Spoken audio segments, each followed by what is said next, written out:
Selamat siang teman-teman Livingstone, senang sekali pada pagi hari ini, Minggu 19 September kita dapat bertemu kembali dan melanjutkan seri kita dari 2 Samuel pasalnya yang ke-16. 2 minggu lalu kita belajar bersama-sama dari pasalnya yang ke-15 dan saya memuji Anda, I commend you guys for being faithful to the word of God, go through the book of 2 Samuel, nggak mudah apalagi dengan narasi yang seperti ini. Tapi saya berdoa bahwa ini akan menolong kita untuk melihat sejarah penebusan yang Tuhan berikan kepada kita. 3 bulan lagi kita akan merayakan Natal. Kita selalu berbicara mengenai Yesus Kristus lahir dari keturunan Daud. Kita bicara banyak mengenai Daud, tapi satu hal yang harus kita tahu pasti bahwa Daud tidak ujuk-ujuk, atau bahasa orang Jawa, tidak tahu-tahu menjadi raja seperti itu aja. Ada perjalanan yang luar biasa. Perjalanan yang melelahkan, dan kalau Tuhan pilih dia menjadi nenek moyang dari Mesias, saya merasa ini adalah hal yang memang patut layak bagi dia. Namanya disebut sebagai orang yang paling dikasihi Tuhan, raja yang paling berkenan di hadapan Tuhan, karena memang hidupnya luar biasa. Dia bukan manusia yang sempurna. Ada dosa yang kita lihat beberapa minggu yang lalu yang kemudian dia sesali, dan kita tahu bahwa dia bukan raja yang sempurna, tetapi hubungannya, kedekatannya dengan Tuhan adalah hal yang luar biasa. 2 Samuel pasalnya yang ke-16 akan menjadi pelajaran buat kita pada siang hari ini. Mari kita bersama-sama berdoa minta pimpinan Tuhan sekali lagi. Bapa, Engkau baik, sangat baik, luar biasa baik. Terima kasih untuk tokoh Daud yang sudah berbulan-bulan, 1 tahun kami pelajari ini Tuhan. Kami ingin bukan saja mengerti 1 dan 2 Samuel, mengerti, memahami sejarah dia, tetapi kami ingin menerapkan apa yang baik yang Tuhan ingin kami teladani dari kehidupannya untuk pelayanan kami, untuk keluarga kami, untuk kehidupan kami, dan karir kami. Dalam nama-Mu Tuhan Yesus kami berdoa dan mengucap syukur. Amin. Well, setting dari peristiwa ini kita tahu bahwa Daud sudah menjadi raja atas seluruh Israel, dan kemudian ketenangan yang dia alami di dalam kehidupannya sebagai raja tidak berlangsung lama karena ada coup yang dilakukan oleh anaknya sendiri, Absalom. Dan saat ini 2 minggu lalu, kita melihat bahwa Daud mencoba menghindari untuk terjadinya perang saudara, walaupun saya memiliki keyakinan dia dapat mengalahkan Absalom dan pasukannya, tetapi dia menghindari untuk membunuh orang-orang yang dia pimpinnya sendiri, sehingga dia memilih untuk melarikan diri, untuk keluar, mengungsi dari Yerusalem sambil meminta tuntunan Tuhan. Nah, di dalam 2 Samuel pasal 16, ada 3 bagian dari cerita ini. Pertemuan pertama antara Daud dalam pengungsiannya bertemu dengan Ziba, penasihat atau pelayan dari keluarga Saul, dan kemudian dia bertemu dengan Shimei, orang yang dari keturunan Benyamin yang membenci Daud, dan kemudian kita melihat bahwa Husai, penasihat Daud yang diperintahkan oleh Daud 2 minggu lalu kita lihat untuk kembali untuk kepada Absalom, untuk menggagalkan rencana-rencana jahat dari Absalom, kemudian tiba dan bersama-sama dengan Absalom berusaha untuk menggagalkan rencana-rencana dari Absalom. Nah, apa yang kita lihat selama beberapa minggu ini masih terus berkelanjutan sampai 2-3 pasal selanjutnya, dan akan sangat menarik untuk melihat beberapa keterkaitan yang kita dapat pelajari di sini antara Ahitofel, Husai, Daud, bahkan Batsheba, kita akan lihat. Dan kita akan menolong. Seringkali di dalam kehidupan kita, ketika kita berada di dalam kesusahan, ada orang yang mengatakan bahwa langit tidak akan selalu cerah, akan ada mendung. Tetapi Anda tahu bahwa pelangi tidak akan pernah ada sebelum hujan datang. Dan berkali-kali kita melihat dalam kehidupan Daud, dia berada di dalam kesusahan. Dan saya mengambil gambar yang saya temukan di dalam Google ketika saya menulis keywords, when I walk through the valley of the shadow of death. Jadi ini adalah gambaran lembah kekelaman di dalam Mazmur 23 yang ditulis oleh Daud, dan sekali lagi Tuhan izinkan dia untuk berada di dalam lembah kekelaman. Jadi judul dari renungan yang saya berikan pada siang hari ini adalah ketika Anda berada dalam kesusahan. Ketika Anda dan saya sebagai pelayan, sebagai pemimpin Tuhan, diizinkan oleh Tuhan, saya memakai kalimat tersebut, diizinkan oleh Tuhan untuk berada di dalam kesusahan. Apa yang harus kita lakukan? Ada 3 hal yang kita lihat di sini. Saya yakin ada 3 hal yang kita lihat di sini adalah yang pasti yang pertama, ketika kita berada di dalam kesusahan, Tuhan pasti memenuhi kebutuhan kita. Tuhan pasti memenuhi kebutuhan kita. Yang kedua, Tuhan akan menguji keteguhan iman kita. Yang ketiga, Tuhan akan menyiapkan kehancuran musuh kita. Selalu saya ingatkan bahwa setiap kali saya memakai kata musuh di sini bukan berarti bahwa kita memiliki musuh, tetapi orang-orang yang tidak menyenangi kita, orang-orang yang membenci kita. Dan kita akan melihat di dalam beberapa menit ke depan apa yang dimaksudkan. Ketika Anda berada dalam kesusahan, ketika Anda dan saya berada di dalam kesusahan, Tuhan pasti memenuhi kebutuhan kita. Mari kita lihat ayat 1 sampai dengan ayat yang keempat. Ketika Daud baru saja melewati puncak, datanglah Ziba, hamba Mephiboset, mendapatkan dia membawa sepasang keledai yang berpelana dengan muatan 200 ketul roti, 100 buah kue kismis, 100 buah-buahan musim panas, dan sebuyung anggur. Lalu bertanyalah raja kepada Ziba, apakah maksudmu dengan semuanya ini? Jawab Ziba, keledai-keledai ini bagi keluarga raja untuk ditunggangi, roti dan buah-buahan ini bagi orang-orangmu untuk dimakan, dan anggur ini untuk diminum di padang gurun oleh orang-orang yang sudah lelah. Kemudian bertanyalah raja, di manakah anak tuanmu? Jawab Ziba kepada raja, ia ada di Yerusalem. Bicara mengenai Mephiboset, anak tuanmu, karena Mephiboset adalah hamba dari Saul, Yonatan. Pada hari ini kaum Israel akan mengembalikan kepadaku kerajaan ayahku. Lalu berkatalah raja kepada Ziba, kalau begitu kepunyaanmu lah segala kepunyaan Mephiboset. Kata Ziba, aku tunduk biar kiranya aku tetap mendapatkan kasih di matamu, ya tuanku raja.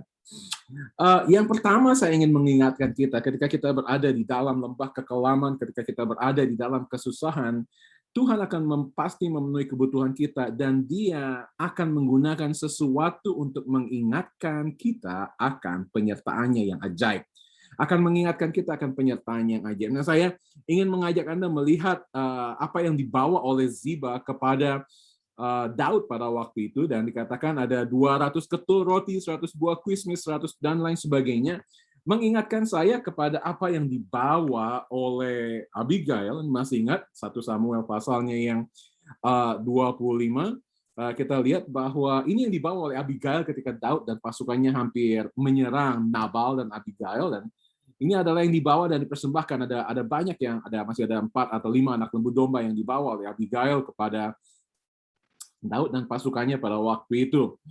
Saya sangat memiliki keyakinan Tuhan menggunakan Ziba pada waktu itu untuk membawa penyediaan seperti itu kepada Daud, untuk mengingatkan Daud, untuk meyakinkan Daud bahwa Tuhan sedang menyertai dia. Anda tahu bahwa Tuhan menggunakan banyak cara untuk menunjukkan penyertaannya kepada kita, tetapi saya sangat meyakini bahwa ini yang digunakan. Anda tahu bahwa di dalam perjanjian baru pun juga Petrus mengalami hal yang sama. Anda melihat Yohanes pasal 21 dan Lukas pasal 5 adalah 2 peristiwa yang berbeda tetapi memiliki banyak kemiripan ketika Petrus dan teman-temannya diizinkan oleh Tuhan untuk melihat peristiwa yang sama yang terjadi di awal panggilan mereka dan di bagian akhir, saya mengatakan akhir, bersama dengan Yesus sebelum Yesus naik ke surga, yaitu ketika mereka tidak mendapatkan ikan dan Tuhan memerintahkan mereka untuk menebarkan jala mereka ke sebelah kanan dan mereka mendapat tangkapan yang luar biasa. Ada cara-cara yang dipakai oleh Tuhan untuk mengingatkan kita akan penyertaannya yang ajaib, dan ini yang dilihat oleh Daud, yang dialami oleh Daud ketika dia dengan rendah hati meninggalkan istananya, meninggalkan ibu kotanya, meninggalkan segala sesuatu yang dia bangun untuk demi keamanan, kesejahteraan, perdamaian di Israel. Dan Tuhan menunjukkan caranya untuk mengingatkan kita akan penyertaannya. Kita pernah belajar mengenai Elia. Tuhan membawa dia untuk berada di Sungai Kerit, dan di situ Tuhan mengingatkan Elia akan penyertaan Tuhan yang ajaib. 7 tahun dia berada di situ dan sampai sungai itu kering, dan dia tidak pernah kelaparan, dia tidak pernah kehabisan, dan cara yang Tuhan pakai adalah cara-cara yang luar biasa untuk memenuhi kebutuhan kita. Dan cara yang dia pakai juga adalah caranya yang ajaib. Cara yang ajaib apa yang dipakai? Anda lihat bahwa yang dipakai oleh Tuhan bukanlah keturunan dari Daud, bukanlah dari suku Yehuda, bukanlah dari suku yang lain, tetapi dari dari keluarga Saul sendiri, dalam tanda kutip musuhnya. Dia menggunakan Mephibosheth di sini, Ziba di sini untuk hal tersebut. Dan saya melihat Ziba adalah seorang yang punya strategi yang cukup baik. Anda tahu nanti di dalam pasal yang ke-19, kita baru tahu bahwa ini adalah permainan, kalau saya bisa menggunakan, permainan dari Ziba. Anda lihat di pasal 19 nanti bahwa Ziba sengaja membawa Mephibosheth ke Absalom. Mephibosheth ini nggak tahu apa yang sedang terjadi, tapi dibawa ke sana, dan saya meyakini bahwa Ziba memiliki strategi bahwa kalau tuannya Mephibosheth ada di Absalom dan dia sendiri ada di Daud, dia sedang bermain dua kaki. Kalau Tuhan mengizinkan Mephibosheth, mengizinkan Absalom untuk menjadi raja, Mephibosheth ada di sana, dia aman. Tapi kalau Tuhan mengizinkan Daud untuk menjadi raja, dia pun aman. Saya memiliki keyakinan seperti ini dan cerdik, dan inilah yang dilakukan. Tapi Tuhan menggunakan caranya yang ajaib. Tuhan memakai bahkan musuhnya, musuh dari Daud, untuk memenuhi keperluannya. Mengingatkan saya apa yang dikatakan di dalam Amsal 16 ayat 7. Jikalau Tuhan berkenan kepada jalan seseorang, maka musuh orang itu pun didamaikannya dengan dia. Jikalau Tuhan berkenan kepada jalan seseorang, maka musuh orang itu pun didamaikannya dengan dia. Siapa yang menulis Amsal ini? Salomo. Siapa Salomo? Anak dari Daud. Sangat mungkin Salomo melihat segala sesuatunya dan dia melihat bagaimana ayahnya hidup berkenan kepada jalan Tuhan, dan musuhnya pun didamaikan. Dan ini yang kita pelajari pertama. Yang kedua yang saya lihat di dalam nats ini adalah Tuhan akan menguji keteguhan iman kita. Kita melihat bagian selanjutnya. Yang pertama kita melihat pertemuan Daud dengan Ziba, tapi kemudian di dalam ayat yang kelima ada seorang yang bernama Simei dari keluarga Saul. Dia mendekati raja dan terus-menerus mengutuk. Dia melempari Daud dan semua pegawainya dengan batu, walaupun ada banyak tentara dan pahlawan yang berjalan di kiri kanannya. Lalu dia berkata, enyahlah, enyahlah, engkau penumpah darah orang Dursila. Anda tahu bahwa Daud sendiri tidak pernah menyentuh tangannya kepada keluarga Saul, karena dia percaya, kita pelajari berminggu-minggu, bahwa dia tidak mau menyentuh, menjamah tangan orang yang diurapi oleh Tuhan. Tetapi kematian Saul di tangan orang Filistin dianggap oleh keluarga Saul adalah sebagai bukti pengkhianatan Daud kepada Saul, dan karena kemudian Daud menjadi raja dan mereka menuduh Daud ada di belakang semuanya itu. Ayat 8, Tuhan telah membalas kepadamu segala darah keluarga Saul yang kau gantikan menjadi raja. Tuhan telah menyerahkan kedudukan raja kepada anakmu Absalom. Sesungguhnya engkau sekarang dirundung malang karena engkau seorang penumpah darah. Abisai, keponakan dari Daud, anak Zeruya, kepada raja berkata seperti ini. Mengapa anjing mati ini mengutuki tuanku raja? Izinkanlah aku menyeberang dan memenggal kepalanya. Tetapi kata raja ini luar biasa. Daud adalah raja yang luar biasa. Dia dapat snap his fingers dan Simei dibunuh. Tapi dia berkata, apakah urusanku dengan kamu, hai anak-anak Zeruya? Biarlah ia mengutuk, sebab apabila Tuhan berfirman kepadanya, kutukilah Daud, siapakah yang akan bertanya, mengapa engkau berbuat demikian? Pula kata Daud kepada Abisai dan kepada semua pegawainya, sedangkan anak kandungku ingin mencabut nyawaku, terlebih lagi sekarang orang Benyamin. Perhatikan, biarkanlah dia dan biarlah ia mengutuk, sebab Tuhan yang telah berfirman kepadanya. Demikian. Mungkin Tuhan akan memperhatikan kesengsaraanku ini dan Tuhan membalas yang baik kepadaku sebagai ganti kutuk orang itu pada hari ini. Saya meyakini bahwa Tuhan sedang menguji keteguhan iman dari Daud. Dan ketika Shimei ini diizinkan oleh Tuhan untuk melempari Daud dan pasukannya, dan Daud mampu untuk mengevaluasi diri dia. Lihat apa yang dikatakan oleh Daud di sini. Di dalam ayat 16, ayat 11, dia berkata, sedangkan anak kandungku ingin mencabut nyawaku, terlebih lagi sekarang orang Benyamin ini. Dia memakai apa yang dikatakan oleh Shimei tersebut untuk mengevaluasi diri dia. Dia tidak menganggap dirinya adalah seorang raja yang sempurna, raja yang perkasa, tapi dia berkata, kalau anakku sendiri mau melakukan kudeta terhadapku, mungkin itu dari Tuhan. Dan kalau dia mengutuk, Mungkin itu Tuhan yang berfirman kepadanya. Dia tidak memakai ayat firman Tuhan yang lain. Anda tahu bahwa Daud bergumul dengan Tuhan. Dia memiliki kehidupan doa yang luar biasa, tetapi dia tidak menggunakan pergumulannya itu sebagai sesuatu untuk membenarkan apa yang terjadi dalam kehidupan dia, tetapi dia mau mengevaluasi diri dia, kepemimpinan dia. Dan dia berkata, mungkin Tuhan akan memperhatikan kesengsaraanku ini dan Tuhan membalas yang baik kepadaku sebagai ganti kutuk orang itu pada hari ini.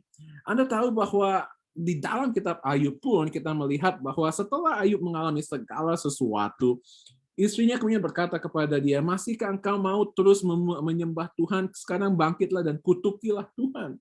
Tapi kemudian Ayub berkata kepadanya, engkau berbicara seperti perempuan gila. Oh husbands, please do not follow Ayub's example, okay? Jangan pernah berkata kepada istri Anda, engkau berbicara seperti perempuan gila. Tetapi tidak ada satupun istri-istri yang ada di dalam Indonesian Academy adalah seperti istri Ayub. Tapi ketika istri Ayub meminta hal seperti itu, Ayub berkata, apakah kita mau menerima yang baik dari Allah tetapi tidak mau menerima yang buruk? Dan dalam kesemuanya itu Ayub tidak berbuat dosa dengan bibirnya. Luar biasa. Anda tahu bahwa ini juga yang dilakukan oleh Daud.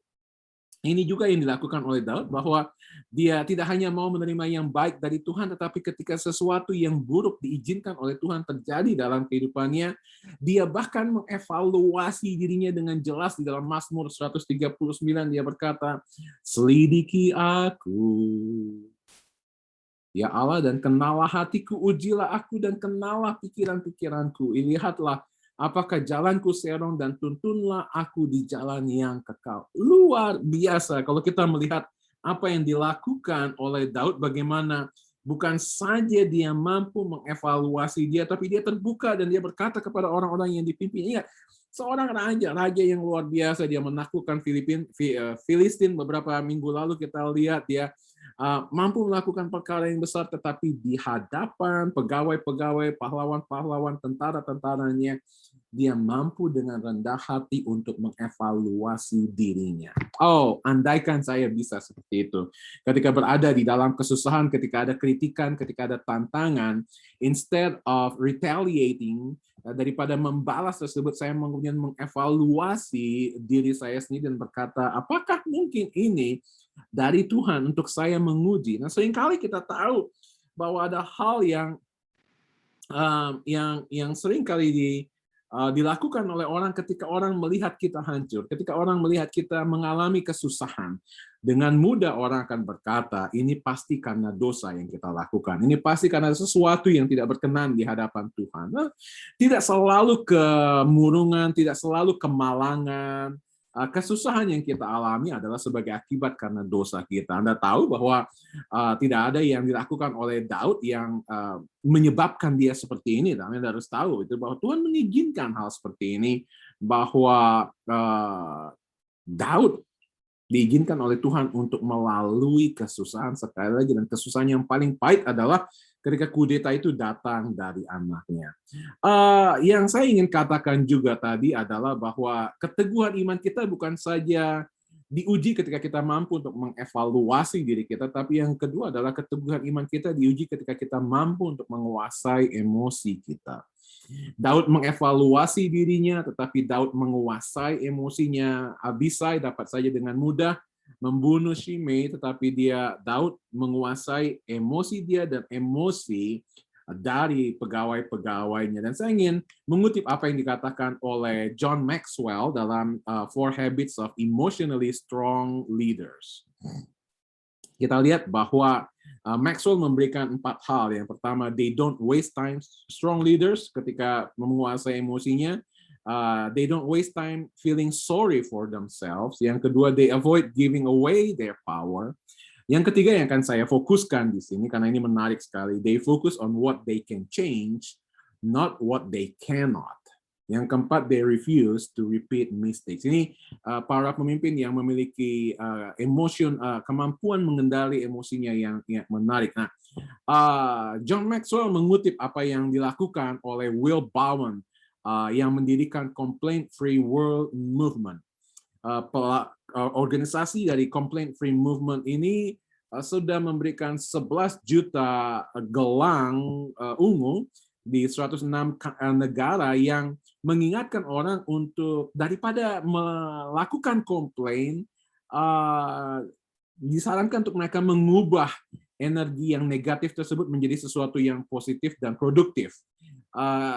Will Bowen mengutip seperti ini dan dikutip lagi oleh John Maxwell. Dia berkata, complaining is like bad breath. You notice it when it comes out of somebody else's mouth, but not your own. Ketika itu keluar dari kita, kita nggak sadar, kita nggak merasakannya, kita nggak bisa cium bau mulut kita sendiri. Karena kita nggak mau mencium dan mengakui bahwa mulut kita bau seringkali. Tetapi ini yang diingatkan bahwa instead of complaining, Daud tidak komplain tentang, oh mengapa Absalom anakku, mengapa aku sudah membesarkan engkau, memberikan engkau, mengampuni engkau, mengapa sekarang engkau melakukan. Dia tidak komplain seperti itu. Bahkan ketika nanti Absalom mati, kita lihat bahwa Daud menangisi kematian dari Absalom. Dan ini yang harus kita pelajari sebagai pemimpin, sebagai pelayan Tuhan. Ketika sesuatu terjadi, ketika kemalangan, kemurungan diizinkan oleh Tuhan, ketika kita berada di dalam kesusahan, fokus untuk apa yang dapat kita rubah. Dan bukan apa yang tidak dapat kita rubah. Menarik sekali ketika kita melihat Daud fokus kepada dirinya sendiri, Daud fokus kepada apa yang ada di depannya.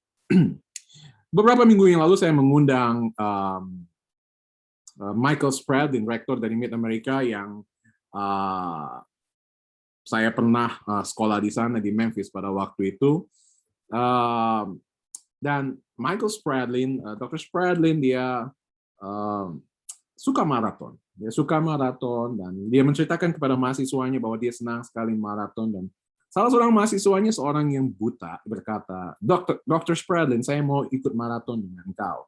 Dan Michael Spradlin berkata, pernah sebelumnya? Enggak, saya nggak pernah sebelumnya lari maraton. Dan Michael Spradlin bingung sekali bagaimana caranya. Tapi kemudian akhirnya mereka berdua lari dan caranya adalah orang ini akan lari, tetapi Mike Spradlin akan menggandeng tangan dia. Anda bayangkan lari maraton, saya lupa waktu itu 5 kilo atau 10 kilo, mungkin 10 kilo. Dia memegang tangannya dan mahasiswa yang buta ini memegang tangan Spradlin. Dan Mike Spradlin berkata seperti ini. Dia mengajarkan sesuatu yang penting kepada saya. Dia berkata seperti ini. Mahasiswa buta ini berkata kepada rektornya, saya tidak peduli apa yang ada 100 meter, 200 meter di depan saya. Yang saya peduli adalah apa yang ada di depan saya, 1-2 meter di depan saya. Jadi selama berlari itu, Mike Spradlin selalu berkata, lihat di depan belok kiri, di depan ada apa, selalu dia constantly telling mahasiswa ini apa yang ada di depannya, dan mahasiswa berkata, pokoknya yang penting 1-2 meter, 1-2 langkah yang ada di depan saya yang saya pedulikan. Saya nggak peduli 100-200 meter di depan saya, dan saya sangat memiliki keyakinan inilah yang dimiliki oleh Daud. Dia peduli dengan apa yang di depannya, dan dia menyerahkan segala sesuatunya kepada Tuhan. Dia tahu kalau tahta itu, dia berkata, kalau tahta itu milik dia Tuhan akan mengembalikan. 2 minggu lalu kita ingat bahwa ketika orang-orang Lewi mau membawa serta tabut perjanjian, dia berkata, kalau aku mendapat kasih karunia dari Tuhan, aku akan melihatnya lagi. Dan Daud hanya berkata, kalau tahta itu milikku, aku akan kembali kepada dia. Dan yang ketiga yang kita lihat, Tuhan menyiapkan kehancuran musuh kita. Kita melihat bagaimana kemudian Husai yang kita lihat diperintahkan oleh Daud untuk kembali kepada Absalom, dikatakan di dalam ayat 16, ketika Husai, orang Arki, sahabat Daud itu sampai kepada Absalom, berkatalah Husai kepada Absalom, hiduplah raja, berkatalah Absalom kepada Husai, inikah kesetiaanmu kepada sahabatmu? Absalom tahu persis siapa Husai, sahabat Daud. Mengapa engkau tidak pergi menyertai sahabatmu itu? Lalu berkatalah Husai kepada Absalom, tentu saja ini bukan bohong, tetapi strategi yang dimiliki oleh Husai atas perkenan dan Tuhan. Tidak, tetapi dia yang dipilih oleh Tuhan dan oleh rakyat ini dan oleh setiap orang Israel. Dialah yang memiliki aku dan bersama-sama dengan dialah aku akan tinggal. Saya yakin itu jawaban yang jujur. Kalau memang Tuhan akan mengizinkan Absalom menjadi raja, saya yakin Husai akan dengan setia mendampingi Absalom. Kalau itu yang dipilih oleh Tuhan. Lagi pula ayat 19, kepada siapakah aku memperhambakan diri? Bukankah kepada anaknya? Sebagaimana betul anaknya, tetapi bukan Absalom, nanti kepada Salomo. Sebagaimana aku memperhambakan diri kepada ayahmu, demikian aku memperhambakan diri kepadamu. Kemudian berkatalah Absalom kepada Ahitofel, berilah nasihat, apakah yang harus kita perbuat? Lalu jawab Ahitofel kepada Absalom, hampirilah gundik-gundik ayahmu yang ditinggalkannya untuk menunggu istana. Apabila seluruh Israel mendengar bahwa engkau telah membuat dirimu dibenci oleh ayahmu, maka segala orang yang menyertai engkau akan dikuatkan hatinya. Maka dibentangkanlah kemah bagi Absalom di atas soto, lalu Absalom menghampiri segundik-gundik ayahnya di depan mata seluruh Israel. Pada waktu itu nasihat yang diberikan Ahitofel adalah sama dengan petunjuk yang dimintakan daripada Allah.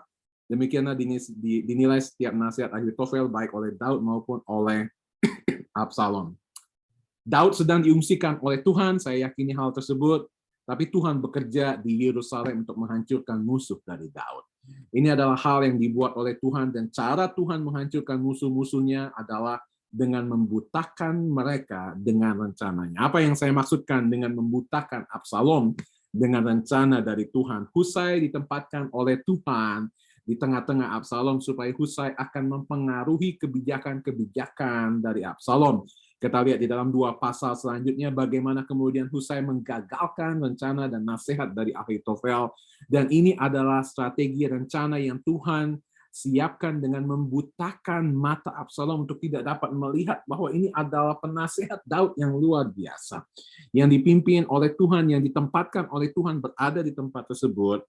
Dan kemudian Absalom tidak mampu untuk memiliki kepekaan untuk melihat apakah dia musuh atau tidak. Anda tahu, yang menjadi perbedaan antara Daud dan Absalom adalah kepekaan. Daud adalah jenius di dalam strategi militer sehingga dia tahu siapa yang musuh, siapa yang bukan musuh. Masih ingat mungkin 2 bulan lalu ketika ada orang-orang yang membunuh keluarga Saul dan dia tahu Daud tidak senang dengan hal tersebut dan Daud kemudian membunuh mereka. Daud dapat melihat hati, tapi Absalom tidak mampu karena memang dia bukan orang yang diurapi oleh Tuhan untuk menjadi raja atas Israel. Cara Tuhan menghancurkan musuh-musuh kita adalah dengan menunjukkan pelanggaran mereka akan firman Allah. Well, di dalam kitab Ulangan ada perintah dari Musa bahwa kalau ada orang yang meniduri istri ayahnya, mereka semuanya harus dihukum dengan dilempari dengan batu. Absalom buta akan firman Tuhan tersebut dan dia ingin menunjukkan keperkasaannya, kekuatannya dengan melakukan hal yang paling nista, yaitu meniduri gundik-gundik dari ayahnya di hadapan orang-orang Israel. Ketidakbermoralan Absalom dapat kita lihat di sini. Itu adalah hal yang diperintahkan, diberikan nasihat yang diberikan oleh Ahitofel. Nah, pertanyaannya buat kita adalah mengapa Ahitofel begitu membenci Daud? Ahitofel adalah bagian dari pegawai-pegawai istana Daud pada waktu itu, tapi mengapa dia begitu membenci Daud? Mari kita lihat siapa Ahitofel dan apa hubungannya dengan peristiwa yang dialami oleh Daud. 2 Samuel 23 ayat 34 berkata, Elifelet anak Ahasbai orang Maaka, Eliam anak Ahitofel orang Gilo. Eliam anak Ahitofel. Wah, kita nggak tahu terlalu pasti siapa Eliam selain dari 2 ayat ini. Ketika Daud berada di atas sotoh rumahnya dan dia tidak pergi berperang, dia melihat seorang wanita cantik yang sedang mandi. Lalu Daud menyuruh orang bertanya tentang perempuan itu dan berkata, itu adalah Batsheba binti Eliam, istri Uriah orang itu. Jadi Batsheba adalah putri dari Eliam, sedangkan Eliam adalah anak dari Ahitofel. Jadi Batsheba adalah cucu dari Ahitofel. Oke, well, memang kemudian Batsheba menjadi istri Daud, tetapi seorang kakek tidak akan pernah membiarkan cucu perempuannya ditiduri dengan cara demikian oleh orang lain.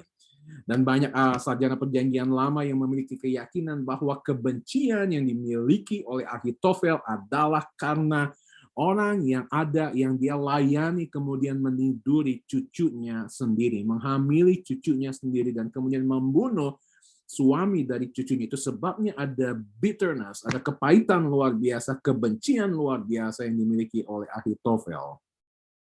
Sehingga dia memberikan nasihat-nasihat yang luar biasa jahat kepada Absalom untuk memuaskan. Nanti kita lihat 1-2 pasal selanjutnya, ada nasihat yang diberikan oleh Ahitofel kepada Absalom, tetapi Husai menggagalkannya dan Ahitofel kemudian menggantungkan dirinya. Ketika kita berada di dalam kesusahan, ingatlah Tuhan pasti memenuhi kebutuhan kita. Ketika kita berada di dalam kesusahan, ingatlah Tuhan akan menguji keteguhan iman kita. Ketika kita berada di dalam kesusahan karena musuh yang membenci kita, ingatlah Tuhan pasti akan menyiapkan kehancuran musuh kita ketika kita berjalan bersama dengan Tuhan. Sebagai penutup, izinkanlah saya membaca satu cerita singkat saja, bagaimana kita akan tetap terus berada setia, teguh di dalam perjuangan pelayanan kita bersama dengan Tuhan. Jill Briscoe, seorang penulis buku yang sangat baik, menceritakan Bayou Tapestry yang berbicara mengenai seorang pemimpin bersama dengan prajurit-prajuritnya. Dikatakan di dalam tapestry tersebut ada seorang prajurit yang lari dari peperangan tersebut dan mencoba untuk mencari perlindungan di tenda dari pemimpinnya tersebut. Di dalam tapestry tersebut menunjukkan bahwa ada pedang yang digunakan oleh pemimpinnya dan dia dia mempoke pedang tersut ke punggung dari tentara yang sedang melarikan diri tersebut dan diminta untuk kembali berperang. Dan ada tulisan di dalam tapestry tersebut yang dibaca sebagai berikut. Pemimpin tersebut mendorong, menguatkan prajuritnya untuk kembali berperang. Daud tidak takut. Daud bukanlah seperti prajurit ini yang sedang takut dan mau mencari tempat yang aman di tenda. Tetapi mungkin kebanyakan kita sedang berada di dalam kesusahan, kebingungan, anxious, kekhawatiran, ketakutan karena apa yang sedang kita alami. Apa yang sedang Tuhan izinkan kita lalui. Tetapi apa yang baru kita pelajari di dalam bagian ini akan menolong kita bahwa ketika kita berada di dalam kesusahan, itu berarti Tuhan sedang mengizinkan kita untuk dibentuk, dikukuhkan, dikuatkan, diajari, diberkati, disiapkan untuk jadi pemimpin yang luar biasa. Apa reaksi Anda ketika Anda berada di dalam kesusahan? Bapa, terima kasih untuk kebaikan-Mu ketika Engkau mengizinkan kami berada di dalam kesusahan, karena kami tahu bahwa di dalam lembah kekelaman kami tidak akan pernah sendirian. Di dalam nama kami berdoa dan mengucap syukur. Amin.